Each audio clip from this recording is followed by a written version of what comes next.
Baik. Bismillahirrahmanirrahim. Pernyataan bersama advokat, tokoh dan ulama Jabodetabek tentang tolak rencana kenaikan Pertalite dan solar, lawan rezim anti-oligarki, bersihkan institusi Polri dari mafia Sambu. Sebagaimana dikabarkan media, Menko Kemaritiman dan Investasi Luhut Panjaitan mengatakan Presiden Jokowi kemungkinan besar akan mengumumkan kenaikan harga BBM subsidi solar dan Pertalite pekan depan. Luhut meminta masyarakat agar bersiap-siap kalau nantinya pemerintah jadi menaikkan harga Pertalite dan solar. Luhut berdalih, subsidi BBM yang mencapai 502 triliun rupiah telah membebani APBN. Di sisi lain, tim khusus Mabes Polri telah melakukan pemeriksaan terhadap 83 personel dalam kasus pembunuhan Brigadir Joshua. Dari jumlah itu, 35 orang saat ini dilakukan penempatan khusus. Dari personel 15 orang penyidik melakukan pemeriksaan mendalam, maka terdapat 6 orang dari hasil pemeriksaan yang patut diduga melakukan tindak pidana obstruction of justice. Ke-6 orang yakni FS, BJT, HK, KTT, ANT, AKP, AR, Kompol BW, dan Kompol CT. Berdasarkan dua peristiwa tersebut di atas, kami advokat, ulama, dan tokoh Jabodetabek menyatakan: pertama, menolak rencana kenaikan Pertalite dan solar dengan alasan apapun. Subsidi adalah hak rakyat dan merupakan kewajiban pemerintah untuk memberikan subsidi dan melayani rakyat. Pengurangan dan atau penghilangan subsidi BBM, Pertalite, dan solar dengan alasan apapun sejatinya adalah langkah yang ditempuh untuk melakukan liberalisasi sektor hilir migas, bisnis eceran, setelah sukses melakukan liberalisasi sektor hulu, eksplorasi, dan eksploitasi. Ini adalah agenda jahat untuk melayani kepentingan kapitalis, kepentingan oligarki migas yang menginginkan untung beliung dari bisnis hilir migas. Kedua, pemerintah khususnya Presiden Jokowi jangan pelit terhadap rakyat dengan mempersoalkan subsidi BBM yang nilainya hanya 502 triliun rupiah. Harusnya Presiden usut tuntas semua maling dan koruptor uang rakyat, termasuk batalkan proyek IKN dan kereta cepat yang unfaedah. Lagi pula, APBN tahun 2022 nilai belanjanya mencapai 3.106 triliun rupiah, sementara pendapatannya dipatok 2.266,2 triliun rupiah. Nilai pendapatan sebesar 2.266,2 triliun rupiah dalam APBN mayoritasnya ditopang dari pajak yang diambil dari rakyat. Penerimaan sektor pajak diperkirakan mencapai 1.784 triliun rupiah. Itu artinya angka 502 triliun untuk subsidi rakyat jauh lebih kecil daripada pajak yang diambil dari rakyat sebesar 1.784 triliun rupiah. Ketiga, bahwa sesungguhnya bukan rakyat yang diminta bersiap-siap, tapi Presiden Jokowi lah yang harus bersiap-siap menghadapi kemarahan rakyat kalau sampai berani menaikkan Pertalite dan solar. Saya ulangi, bahwa sesungguhnya bukan rakyat yang diminta bersiap-siap, tapi Presiden Jokowi lah yang harus bersiap-siap menghadapi kemarahan rakyat kalau sampai berani menaikkan Pertalite dan solar. Sebab BBM jenis Pertalite dan solar banyak dikonsumsi rakyat, yang jika naik pasti memicu kenaikan harga-harga barang dan jasa, dampaknya menambah beban dan penderitaan rakyat. Rakyat yang lapar, terbebani, dan menderita karena kenaikan Pertalite dan solar sudah pasti marah, dan jika kemarahan rakyat sudah memuncak, boleh jadi akan mengakibatkan Presiden Jokowi mengalami nasib yang sama dengan rejim Raja Paksa di Sri Lanka.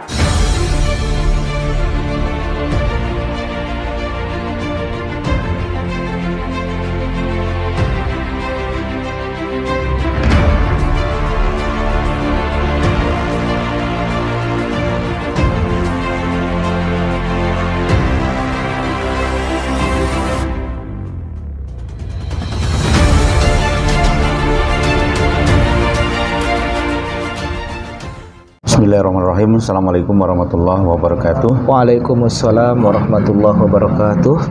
Sahabat Haisafil yang dirahmati Allah Subhanahu wa taala, kita bertemu kembali dalam kesempatan yang cerah ini. Seperti biasa, insya Allah kita akan membahas topik-topik yang aktual, yang kekinian dan juga viral.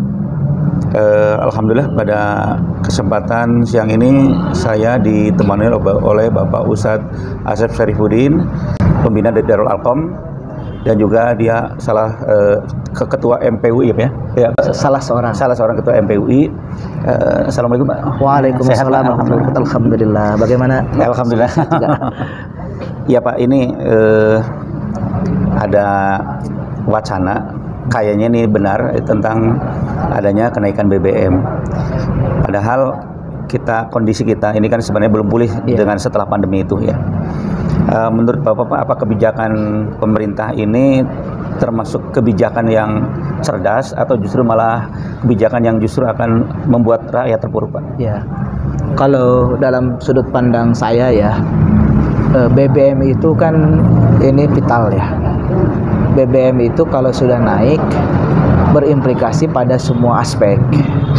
Nah, baru dapat informasi rencana kenaikan BBM saja, harga-harga sudah pada naik. Iya, iya. Apalagi pas ada kenaikan.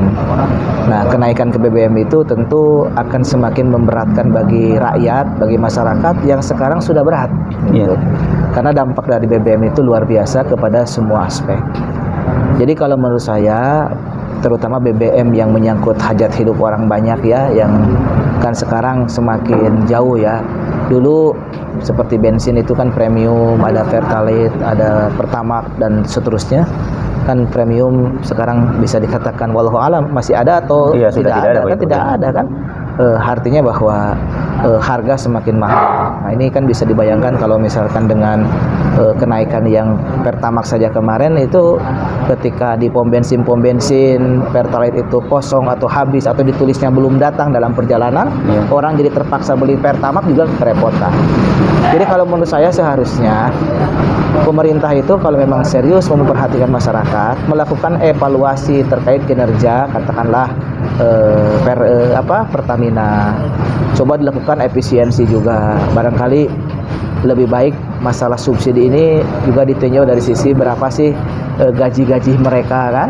Nah, kalau misalkan terlalu banyak atau terlalu besar kan bisa diefisiensikan. Terus kegiatan-kegiatan yang sekiranya tidak produktif atau bisa dialihkan, kan itu bisa menjadi efisiensi daripada menaikkan harga BBM yang berimplikasi kepada masyarakat yang akan semakin berat.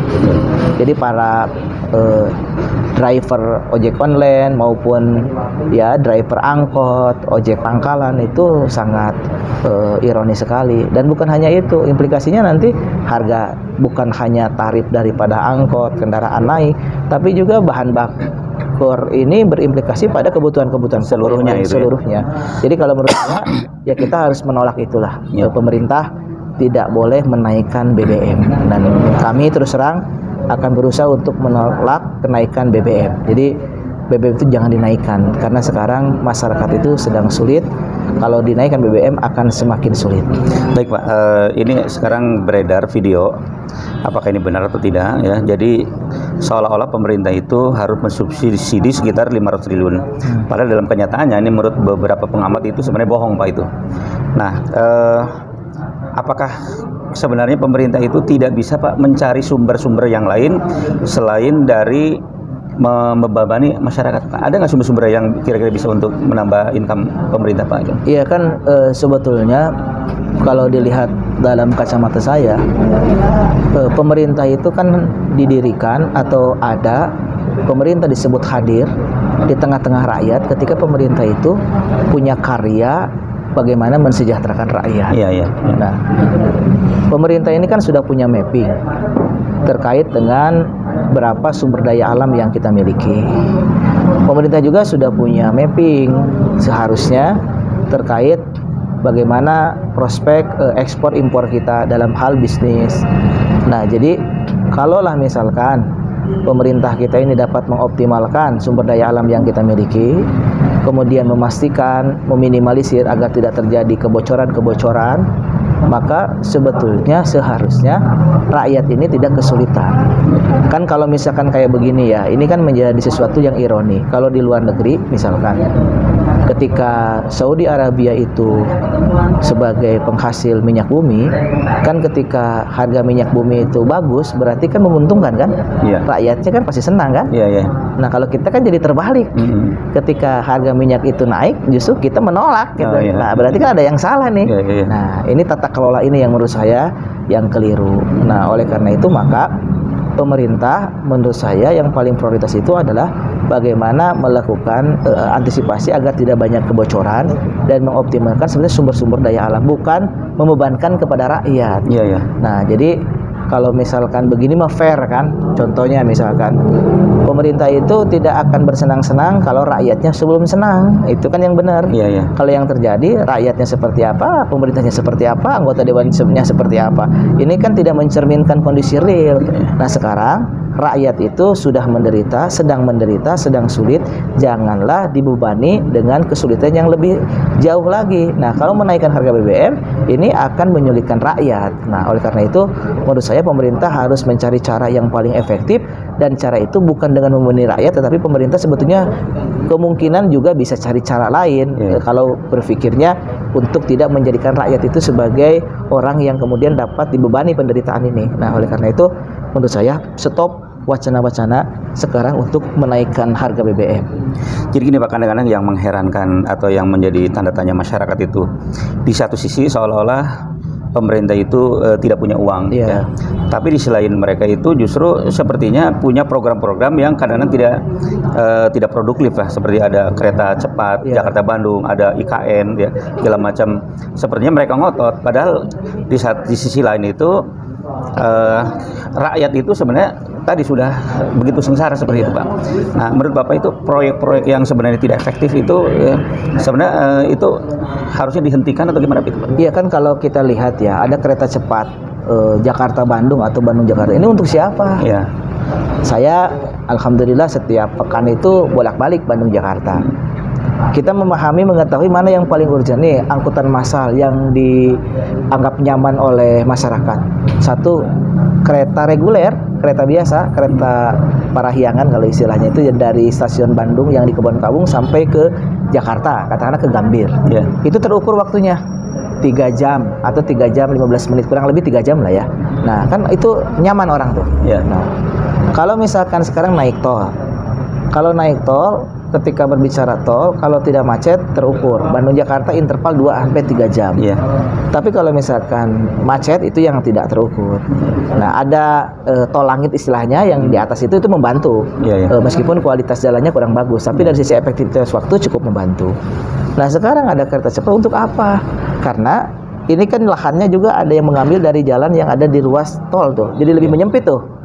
Terus kalau misalkan dari Bandung ke Jakarta, waktu tempuhnya berapa? Kalau misalkan taruh kata di Gede Bage, dari Jakarta ke Gede Bage berapa? 1 jam katakanlah. Tapi kalau dari Gede Bage ke pusat kota itu bisa berjam-jam dan tidak efektif. Terus siapa yang numpangnya dan untuk kepentingan siapa gitu kan? Nah, justru kalau menurut saya, kalau pemerintah mau dalam konteks untuk memudahkan jalur Bandung Jakarta, memperbanyak kereta api jalur reguler yang biasa aja, yang dari stasiun Bandung Kebon Kawung ke Gambir. Terus yang kedua ya, jalan tol itu dipermurah pembiayaannya sehingga orang banyak jalan tol. Yang ketiga ya, jalur-jalur yang lain seperti misalkan yang jalan ke Purwakarta itu jalannya diperlebar. Kalau itu yang merasakannya masyarakat pada umumnya. Kalau ini kan siapa yang jadi pemerintah itu orientasi membangun itu untuk kepentingan siapa? Nah, ini kan menunjukkan wajar kalau warga masyarakat menganggap bahwa ini bukan semata-mata untuk membangun bagaimana kepentingan masyarakat secara umum, tapi ada kepentingan-kepentingan lain. Kalau saya secara pribadi nggak setuju kereta api cepat Bandung Jakarta, karena siapa yang akan merasakan itu nggak jelas. Tapi kalau memperbanyak kereta api reguler yang biasa, kemudian jalan tolnya diperbagus dan biayanya justru ditekan, kemudian jalur yang lain seperti jalan ketika ke Purwakarta kan, nah itu diperlebar, itu berarti rute Bandung Jakarta itu untuk kepentingan atau lewat jalur Cianjur kan bisa juga. Jadi ke Jakarta itu bisa lewat tol, bisa jalur ke jalan ke Cianjur, bisa ke Purwakarta. Nah, itu diperlebar jalannya. Nah, kalau itu untuk kepentingan masyarakat. Kalau ini untuk kepentingan siapa? Uangnya besar, tapi yang merasakannya wallahu alam untuk siapa? Nah, jadi kalau menurut Bapak Pak, sebenarnya masyarakat secara umumnya itu menolak ya Pak ya? Menolak dinaikannya harga BBM karena dampaknya itu implikasinya akan ini kan ke berbagai macam. Kalau menurut saya yakin mereka itu menolak dan harus menolak.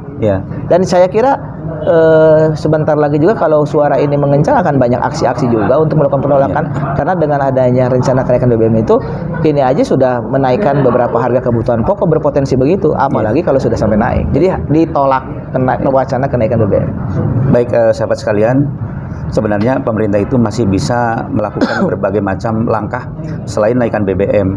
Di antaranya tadi bagaimana melakukan efektivitas dan efisiensi, kemudian juga menyetop berbagai macam korupsi yang menjalar begitu. Ini termasuk juga menghentikan berbagai macam proyek yang sebenarnya tidak efektif bagi masyarakat, daripada harus membebani masyarakat yang sekarang ini sudah keadaan terpuruk ya. Mudah-mudahan pemerintah bisa menghentikan, menyetop terhadap rencana kenaikan BBM karena dampaknya itu akan sangat luas itu.